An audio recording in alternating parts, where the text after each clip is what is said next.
Welcome to the Practical Enneagram. You're going to need a working knowledge of the Enneagram for this episode to be enjoyable or interesting. I got to have a conversation I've been wanting to have for about a year with a very experienced teacher called Leslie Hershberger, who draws from across a multitude of disciplines in her Enneagram work. I saw an interview Leslie had done where she seemed to take what I understood about each type's relationship with their centres, the Enneagram centres, and turned it on its head, which left me scratching mine a bit, frankly. What I now see is that Leslie's unique way of teaching the centres is actually the same teaching but looked at from a slightly different vantage point, one that I would describe as somatically informed. Arguably, it muddies the water, but if you can hold the idea that both the original teaching and Leslie's have truth, then you're fine. For me, Leslie's teaching is practical. I'm a 4, and you might not guess from how I behaved that I was doing repressed. And in fact, it was this pattern that was one of the obstacles to me seeing myself in type 4. It's actually feeling that I struggle with, and by feeling I mean felt sense, my felt sense of value, belonging and safety. That understanding is consistent with both the original teaching and Leslie's, but you have to work a little harder to get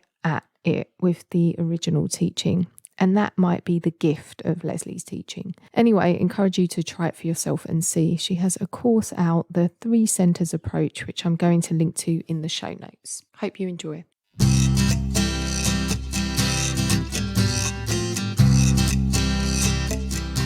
What brought me into the centers approach was I invited 2 people, one a heart type and one a body type. And we started to dig into it. And we came across some really compelling research from people who were working with people. One was a Benedictine nun named Suzanne Zurcher, who was a spiritual director. And I had come across her material ages ago. And in my first forays into the Enneagram in the 90s, boy, oh boy, I went back to it and started digging into it based on what I knew about somatics and understanding neuroscience of what's happening in our bodies. My assumption was the heart types feel. That's the assumption. But in our work, all their energy was not in themselves. This is the image triad.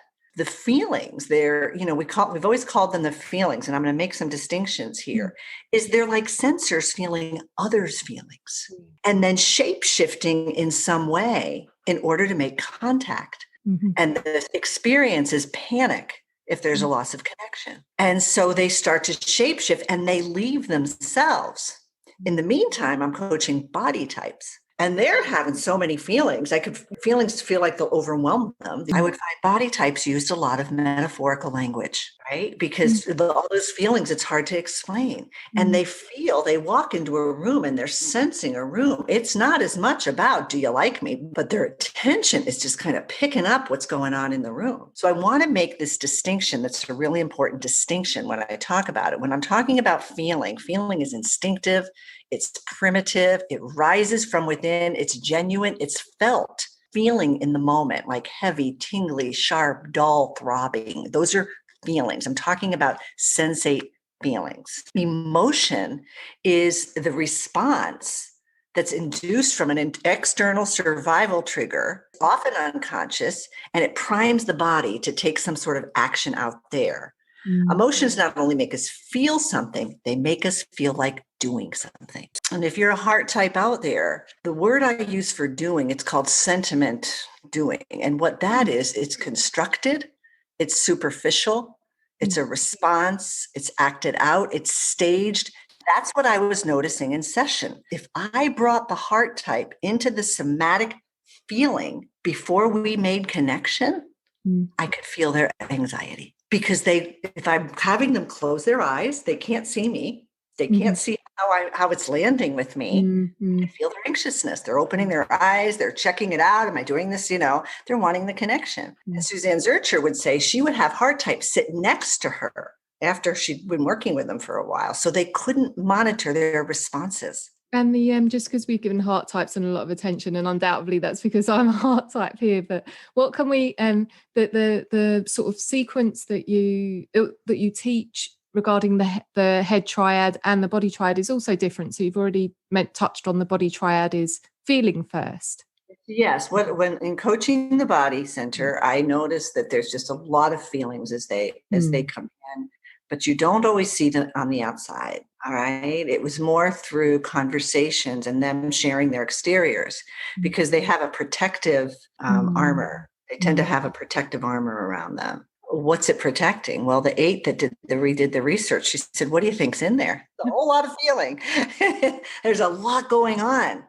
And it feels, it's like our bodies are that frontline receiver of experience. What their dominant emotion is anger. So if we said the heart types is panic at loss of connection, for the body types, it's anger. And it's anger that things aren't the way I think they should be. I have my instinctive feeling, and I think it should be this way. The anger, though, sits on top of sadness. It sits on top of fear.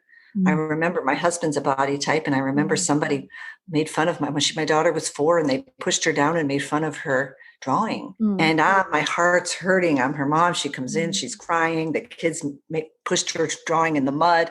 And my husband is in his body center is just this fury comes up, like, where are the, and I had to say, honey, there's children are 4. They're 4 years old. But it's just this, and that's why it'll look like action, but it's not the doing that we're talking about in order to get the mirroring I need, right? With those body types. It's that instinctive, action that way. So I want those distinctions are very important. So when working with body types, I found as I started to explore, like, what's underneath all of this defensive structure and the anger. Well, there's a lot of tenderness, a lot of vulnerability. There's sadness. There's sadness sometimes that feels like it's going to overwhelm them. They have a lot of undigested emotion. It's almost like they have a strong sense of something. They kind of don't know it just kind of sits there in their body. And they might run into someone that reminds them of something of the past that their body picks up. Like, it's kind of like when you walk past a house and there's a dog that jumps out at you, you have that muscle memory. Body types, I would see, would have these undigested experiences. That's why their buried function is perceiving. So that it was easy for them to come into their bodies, much easier for them. Not always. If there's trauma, it's very, very different. So there's a lot of distinctions there. But I found they were a little bit less resistant. But sometimes, like, what are we doing this for? What's the important of this? But it wasn't that kind of panic I would see in the heart center. And so they start to feel their bodies. And what we needed to make that kind of heart connection of, just some compassion for them, a mirroring of their story, where they could start to open up and see another view. Sometimes that would mean a doing of a connection where they ask somebody, they talk with somebody, they make that doing connection that heart types tend to do automatically, where they could start widening their perceiving lens, because the heart type or body types can get very stubborn about their point of view. And then for the head types, the dominant function, that's no different, is perceiving. Yeah. Right? That's not different. The secondary function is the feeling, but head types typically feel actually some blessed relief when I bring them into their bodies. If there's not a lot of trauma, that is not my core work. I've taken trainings, and so I understand trauma, but I'm not a therapist. So I typically refer, if somebody comes with trauma, sometimes people want to work with me because they've done a lot of therapeutic work and they want to focus on the Enneagram. But typically I refer them to a trauma trained therapist. And somatic therapist. For the head types, overall, coming into their body feels like, for particularly 6s, 7s, it feels like a relief. Or sometimes for 5s, it makes them anxious, because it's a lot of feeling. And then their buried function is doing, because their thinking replaces doing. Okay. Yeah. Thank you. I am grateful for you for spelling those out. Can you speak to more broadly of the importance of free center presence in a personal or spiritual transformation path? Yeah, absolutely. So first, you want to make the distinction between the spiritual centers and the psychological centers. The psychological centers have to do for, like, if the head center, it looks for, classifies, analyzes, compares, and contracts. Right? Okay, their system, the head type system feels overwhelmed by emotions and doing. The heart center and the psychological centers, where we're wanting to make that contact, picks up clues from the feeling states of others and mirrors them back. That's those mirror neurons that we read about. We all have that center. All right. The heart picks up clues and springs to action to respond in some way, to make that connection. For the body center, life hits us hard. It's like you're guided by sensate experience. It's like the pain pleasure continuum, like dislike, attract, repulse, pleasure, pain in the butt. And those feelings for the body types get translated into judgment. I like it, I don't like it, right, wrong. Those centers we all have in us. Yeah. So what I would say is the practice is the shift to three-centered presence comes with some sort of contemplative practice where we understand the structure of the three psychological centers. We have these deep neurological tracks in our brain so we can have a handle on reality and live in the horizontal world. The inner observer can witness the arising of these three centers, not just the observation of thoughts, observation of feelings in the body and how emotions come and go, those three centers. That's the first step, contemplative practice. The second is to cultivate the capacity to relax inward through some sort of receptive practice, meditation, contemplative prayer, somatics, Tai Chi, sometimes yoga, where we're relaxing inward. And the three spiritual centers are that received knowing. Then you start to relax. So I would say in the head, it's intuition. When the mind is settled, free from clutter, knowing is received.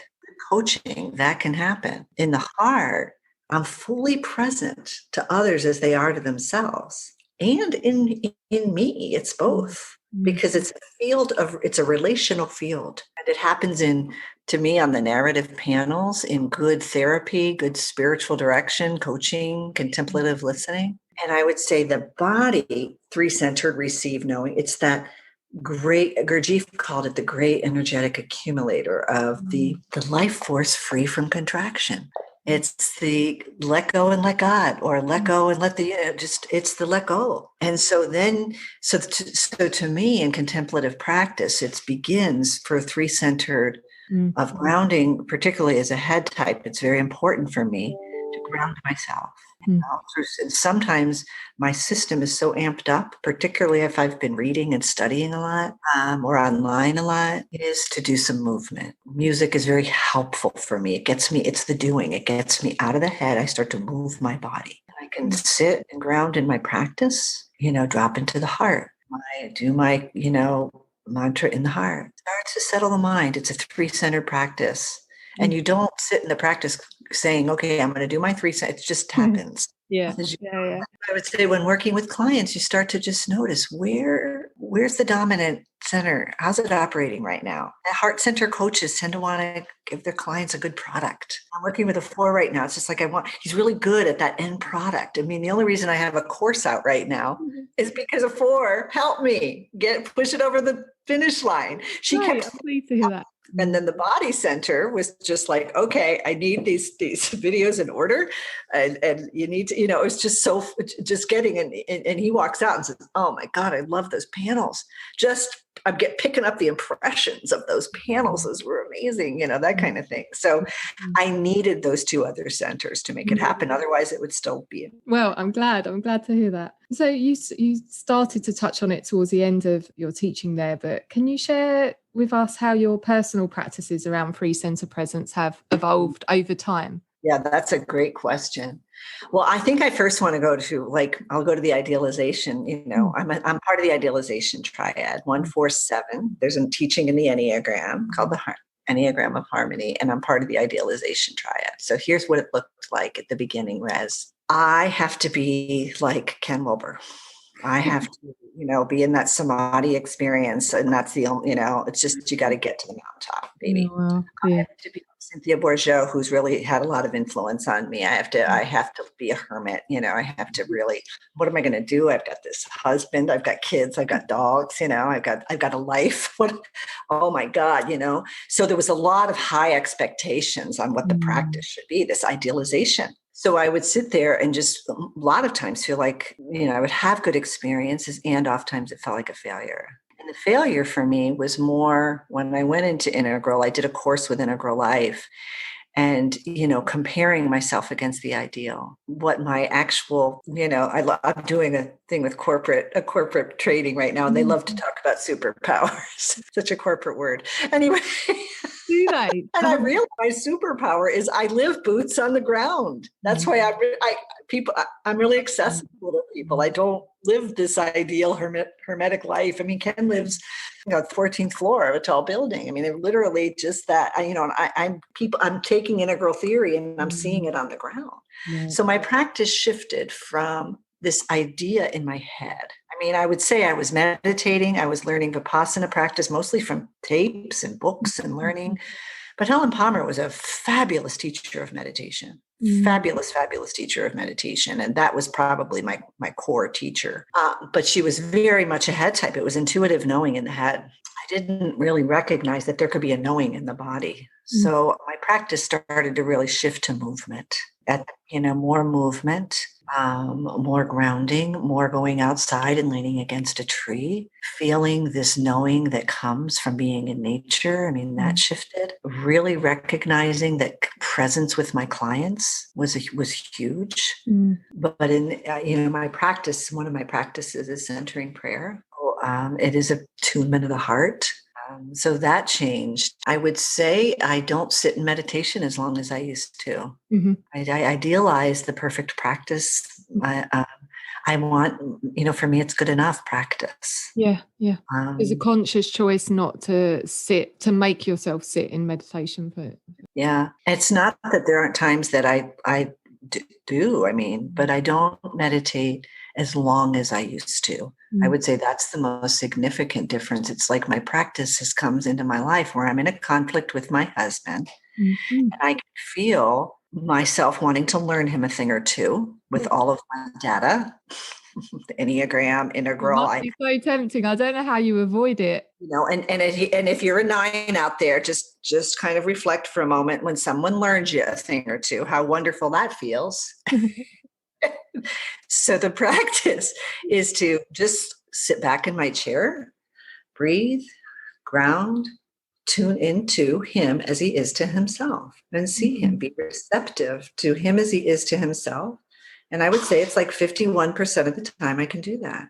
It's big. If I am doing my practice more diligently alone in the morning, that up to about 70%. So practical and also very fourth way, using the material of daily life as a practice rather than doing it away on our sort of meditation cushion. Well, I think you've been generous enough with your time now, Leslie. Thank you so much. Yeah, and I just want to mark back to what your initial words were. That it resonated in you, and that's what I really encourage people to do, is to develop that self-observation practice and bringing the 3 centers online.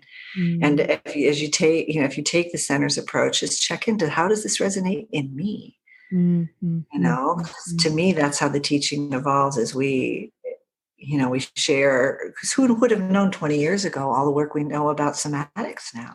I know, it's crazy. It's crazy. And that's, to me, where we live on this planet right now with each other. And Thank you. How was that for you? I'd love to know whether you find resonance in the way Leslie teaches the centers.